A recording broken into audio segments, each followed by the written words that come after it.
Moments ago, Israel launched Operation Rising Lion. Israel চালু করেছে operation rising lion. এই সামরিক অভিযান কেবল মধ্যপ্রাচ্যের সীমানায় সীমাবদ্ধ নয়, এর ঘাত প্রতিঘাত ছড়িয়ে পড়েছে গোটা বিশ্বের ভূরাজনৈতিক অঙ্গনে। পারমাণবিক স্থাপনায় ঘন কালো ধোঁয়া, শীর্ষ সামরিক নেতাদের আকস্মিক মৃত্যু এবং বিশ্বজুড়ে জ্বালানির বাজারে লাগা আগুন সব মিলিয়ে সৃষ্টি করেছে এক ভয়াবহ উদ্বেগ। প্রশ্ন উঠেছে, এই সংঘাতের কেন্দ্রে থাকা ইসরায়েল যখন ওয়াশিংটনের নির্ভরযোগ্য সমর্থন পেয়েছে, তখন বিশ্বের নজর নিবন্ধন অন্যতম গুরুত্বপূর্ণ এক পাওয়ার হাউস চীনের দিকে।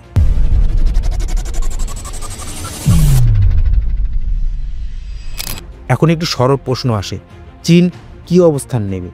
কিন্তু এর উত্তর আজ আর এত সহজ নয়, কারণ চীন এক অনন্য দ্বিধার মাঝে পড়ে গেছে। এটি বেজিংয়ের জন্য এক জটিল পরীক্ষার সময়। একদিকে রয়েছে তার ঘনিষ্ঠ কৌশলগত মিত্র ইরান, জ্বালানির অন্যতম উৎস এবং আমেরিকা বিরোধী নীতির এক বড় শরিক। অন্যদিকে রয়েছে প্রযুক্তি জগতের প্রধান অংশীদার ইসরায়েল, যেখানে চীনের বিপুল বিনিয়োগ এবং কৌশলগত স্বপ্ন জড়িত। তাহলে এই লড়াইয়ে ড্রাগন কাকে পাশে নেবে, আয়াতুল্লাহর ইরানকে না স্টার্টআপ নেশন ইসরায়েলকে? এ পর্বে আমরা বিশ্লেষণ করব চীনের এই দ্বৈতপূর্ণ অবস্থা এবং খুঁজে বের করার চেষ্টা করব বর্তমান বৈশ্বিক প্রেক্ষাপটে বেজিংয়ের সম্ভাব্য পদক্ষেপ কী হতে পারে। ইরান চীনের বৈশ্বিক কৌশলের এক অপরিহার্য অংশ। এই সম্পর্ক নতুন নয়, এর শিকড় ছড়িয়ে রয়েছে প্রাচীন সিল্ক রোড থেকে বর্তমান ডিজিটাল যুগ পর্যন্ত। তিনটি স্তম্ভে দাঁড়িয়ে রয়েছে চীন ইরান অংশীদারিত্ব। 1. জ্বালানি নিরাপত্তা। চীন বিশ্বের অন্যতম শিল্পোন্নত রাষ্ট্র এবং তেলের সবচেয়ে বড় আমদানিকারক। এর দৈনন্দিন জ্বালানির চাহিদার এক বিশাল অংশ আসে মধ্যপ্রাচ্য থেকে। ইরান পশ্চিমা নিষেধাজ্ঞার কারণে বাণিজ্যিকভাবে অনেকটাই বিচ্ছিন্ন হলেও চীনের জন্য এটি এক স্বর্ণ সন্ধানী সুযোগ। চীন ইরান থেকে তুলনামূলক কম দামে তেল কিনতে পারে এবং মার্কিন ডলারের পরিবর্তে ইউয়ানে লেনদেন করে, যা ডলার নির্ভর বিশ্ব অর্থনীতিতে চ্যালেঞ্জ জানায়।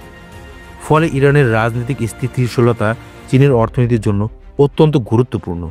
2. ভূরাজনৈতিক কৌশল। চীনের লক্ষ্য একটি বহুমেরু বিশ্ব গড়ে তোলা, যেখানে আমেরিকার আধিপত্য খর্ব হবে। এই দৃষ্টিভঙ্গিতে ইরান কেবল জ্বালানির উৎস নয়, বরং এক অতি গুরুত্বপূর্ণ কৌশলগত সঙ্গী। মধ্যপ্রাচ্যের কেন্দ্রস্থলে ইরান বেল্ট অ্যান্ড রোড ইনিশিয়েটিভে বিআরআই-এর একটি গুরুত্বপূর্ণ হাব। চীন ইতিমধ্যে 25 বছর মেয়াদী $400 বিলিয়ন চুক্তির মাধ্যমে ইরানের জ্বালানি, পরিবহন ও যোগাযোগ খাতে বিপুল বিনিয়োগ করেছে। পাশাপাশি সাংহাই কোঅপারেশন অর্গানাইজেশন এবং ব্রিক্সের সদস্য পদ ইরানের অবস্থানকে আরও শক্তিশালী করেছে। 3. ঐতিহাসিক বাস্তবতা। 1979 সালে ইসলামী বিপ্লবের পর যখন পশ্চিমা বিশ্ব ইরানকে একঘরে করে ফেলে, তখন চীন এই শূন্যতা পূরণে এগিয়ে আসে। এই সম্পর্ক সময়ের সাথে আরও গভীর হয়েছে। চীনের সাথে ইসরায়েলের সম্পর্কের ভিতটা দৃঢ় কিন্তু ভিন্ন ধাঁচের। এটি গড়ে উঠেছে 3টি স্তম্ভে। 1. প্রযুক্তি ও উদ্ভাবন।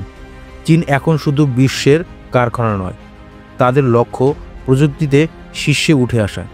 এই যাত্রায় ইসরায়েল হয়ে উঠেছে এক অপরিহার্য সঙ্গী। Semiconductor, AI, quantum computing, cyber নিরাপত্তা সব ক্ষেত্রে ইসরায়েলের স্টার্টআপ ও উদ্ভাবন বিশ্বসেরা। চীনের জায়ান্ট কোম্পানিগুলো যেমন হুয়াওয়ে, আলিবাবা, টেনসেন্ট ইসরায়েলি টেকনোলজিতে শত শত কোটি টাকা বিনিয়োগ করেছে। অনেক প্রযুক্তি দ্বৈত ব্যবহারযোগ্য, সামরিক এবং বেসামরিক, যা চীনের সেনাবাহিনী ও নিরাপত্তা নীতির জন্য অত্যন্ত গুরুত্বপূর্ণ। 2. বাণিজ্যিক প্রবেশদ্বার ও অবকাঠামো। ইসরায়েল চীনের জন্য কেবল প্রযুক্তির উৎস নয়, বরং ইউরোপে প্রবেশের জন্য এক গুরুত্বপূর্ণ গেটওয়ে। হাইফা বন্দরে নিয়ন্ত্রণ পেয়েছে চীনের রাষ্ট্রীয় কোম্পানি সিআইপিজি, যা চীনের বিআরআই প্রকল্পের জন্য অত্যন্ত কৌশলগত এক অবস্থান। এই বন্দর মার্কিন 7ম নৌবহরের একেবারে পাশে। ওয়াশিংটনের উদ্বেগ থাকা সত্ত্বেও এই বিনিয়োগ চীনের ইসরায়েলি প্রীতির প্রমাণ। অপারেশন রাইজিং লায়নের পর চীনের প্রতিক্রিয়া ছিল অত্যন্ত পরিমিত ও অস্পষ্ট। তারা প্রকাশ্যে হামলার নিন্দা করেছে এবং সবাইকে সংযত থাকার আহ্বান জানিয়েছে। এর মাধ্যমে তারা একদিকে ইরানকে সমবেদনা জানিয়েছে, অন্যদিকে ইসরায়েলের দিকেও শত্রুতা প্রকাশ করেনি। তবে পর্দার আড়ালে চলছে বিতর্ক। একদল মনে করছে ইসরায়েলের বিরুদ্ধে অবস্থান নিয়ে চীন গ্লোবাল সাউথে নিজের নেতৃত্ব তুলে ধরতে পারে। অন্য পক্ষ বলছে ইসরায়েলকে হারালে প্রযুক্তিগতভাবে চীন নিজে ক্ষতিগ্রস্ত হবে। বিশেষজ্ঞরা মনে করছেন চীন সরাসরি কোনো পক্ষ নেবে না, বরং তারা এই সংকটকে রূপান্তর করবে এক কূটনীতিক সুযোগে। চীন হয়তো শান্তি প্রস্তাব নিয়ে আসবে, ইরানকে তেল কেনার প্রতিশ্রুতি ও অর্থায়ন দেবে, আর ইসরায়েলকে বলবে তারা ইরানের পারমাণবিক কর্মসূচি নিয়ন্ত্রণে চেষ্টা করবে। মূল লক্ষ্য হচ্ছে নিজেদের স্বার্থ রক্ষা, জ্বালানি এবং বাণিজ্যিক রুট সুরক্ষা রাখা। তবে যদি সংঘাত গভীরতর হয় এবং আমেরিকা সরাসরি যুদ্ধে জড়ায়, তখন চীন হয়তো নিরপেক্ষ অবস্থান ত্যাগ করবে, কিন্তু সামরিকভাবে নয়, অর্থনৈতিক এবং কৌশলগতভাবে ইরানকে সহায়তা করবে। তারা ইরানের দুর্বল অর্থনৈতিক সুযোগ নিয়ে সস্তায় তেল ক্ষেত্র, বন্দর অধিগ্রহণের প্রস্তাব দিতে পারে। আবার ইরানি নজরদারি প্রযুক্তির চাহিদা বেড়ে যেতে পারে গোটা অঞ্চলে। এভাবেই চীন এক বিশৃঙ্খল অঞ্চলকে পরিণত করতে পারে এক লাভজনক বাজারে। চীন হয়তো ইরান বা ইসরায়েল কাউকে অন্ধভাবে বেছে নেবে না, তারা বেছে নেবে চীনকে এবং তার স্বার্থকে। তাদের পররাষ্ট্রনীতি আবর্তিত হয় স্থিতিশীলতাকে ঘিরে। এই সংকট বেজিংয়ের জন্য এক বড় শিক্ষা। অর্থনৈতিক পরাশক্তি হওয়া আর ভূরাজনৈতিক নেতৃত্ব নেওয়া এক বিষয় নয়। বিশ্বের নেতৃত্ব নিতে চাইলে পক্ষ নিতে হয়, সিদ্ধান্ত নিতে হয়, এমনকি নিজের হাতও নোংরা করতে হয়। আজকের এই সংঘাত হয়তো এক নতুন বিশ্ব ব্যবস্থার জন্ম দিতে যাচ্ছে, যার কেন্দ্রে থাকবে না ওয়াশিংটন, থাকবে কেবল বেজিং। মধ্যপ্রাচ্যের এই দাবার খেলায় চাল দিচ্ছে ইরান ও ইসরায়েল, কিন্তু খেলার শেষ ফলাফল হয়তো লেখা হবে চীনের হাতে।